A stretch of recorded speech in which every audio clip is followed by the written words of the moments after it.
On today's episode of Champion Spotlight, we will be looking at Thor Ragnarok. Now, full disclosure, I was granted special access to this champion as part of the content creator program for the purposes of testing and reviewing. And at the time of making this video, Kabam has already taken him back, so no, we did not get to keep him. And as I usually do in these videos, I wanted to go through my full spotlight. But Thor is not a champion that most people don't know the history of. He is one of the popular ones. But not a lot of people know why he is called Thor Ragnarok, besides maybe the fact that was the movie. But why exactly is the movie titled that? Now, an interesting fact is that the comics Civil War numbers 3 and 4 both have a hero/villain that was actually a Thor clone made by Tony Stark from a strand of Thor's hair, and this clone was given the name of Ragnarok. In Norse mythology, Ragnarok is a series of future events, including a great battle that ultimately results in the death of everybody on Asgard and also the total destruction of Asgard by submersion in water. The comics kind of draw off of that, and there was a prophecy that was foretold from long ago that Loki would rise up against Asgard and ultimately bring its destruction. Around the time that Civil War was taking place, Loki actually does rise up and start to overthrow Asgard. While this is taking place and Thor is trying to get back into Asgard after being banished by Odin, he ends up going on a quest to find himself. During this quest, he actually learns that this is not the first Ragnarok. Instead, Ragnarok is something that has happened before time and time again throughout the ages. Ragnarok is actually a cycle. Everything always happened the same. Asgard is created, Asgard continues, Loki rises up and destroys Asgard. The timeline of events happening over and over and over again is what we call Ragnarok. In the comics, Thor does learn that this is happening to feed a group known as the Ones Who Set Above in Shadow. Thor actually destroys the Ones Who Set Above in Shadow, and because of this, Asgard is destroyed and so is everyone on it.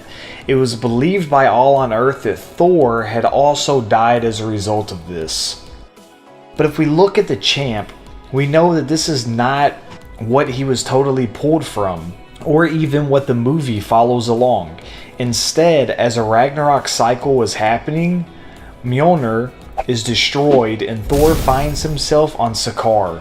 He is imprisoned and made to fight in an arena as a gladiator. And this is where we get the design for Thor Ragnarok in the movie and in the game. The game bio goes on to state, when an ancient evil lurking for eons is released from its shackles, the Asgardian god of thunder is thrown into a whirlwind of chaos. Ripped from his familiar surroundings and stripped of his powers, Thor's only hope is to summon the warrior within and fight his way back against impossible odds. With his kingdom shattered and his people in dire need, Thor must discover what it means to be a true leader. So this brings us to the character and my thoughts on him after a week of testing. I will state I was not able to do the amount of testing as some of the other YouTubers, as I was actually granted him on Levi's birthday week. If you've watched this channel, you know that Levi comes before anything. Now, I'm really not too impressed by the design of this character. I mean, he looks okay, but what really throws me off is his monkey-esque animations and gameplay. He kind of reminds me of what Beast would be like if you gave him a club and a shield. Now, if we get into the right circumstances in regards to gameplay, I do believe that Thor is an extremely good champion. My problem is that he really has to be in those right circumstances, and even in those circumstances, I do think I have better options. Thor is 100% completely driven by his special 3. Before we even really get started, this makes Thor pointless for the majority of practical fights in the game. In Arena, in Alliance War, and Alliance quests other than the bosses, and a lot of other questing that you will do, you actually get done before making it to your L3. And if you're not done by the time you make it to your L3, surely your L3 will finish the fight. Surely Thor is a champ that you need to get now to help you beat Realm of Legends or the Labyrinth of Legends and the hard special events like the Goldblum Challenge. And the answer to that is kind of yes and no. Thor Ragnarok, is like many other champions, relies very heavy on his duped ability, Thunder God's Wrath. This allows him to control lightning inside his body for an amount of time after using his level 3. Now, during this time that lightning is in his body, Thor has a 40% chance to inflict shock whenever making any type of physical contact, kind of like Electro's damage. So even while you or your opponent is blocking, this still has a 40% chance to inflict shock. And this shock has a chance for stun and armor break.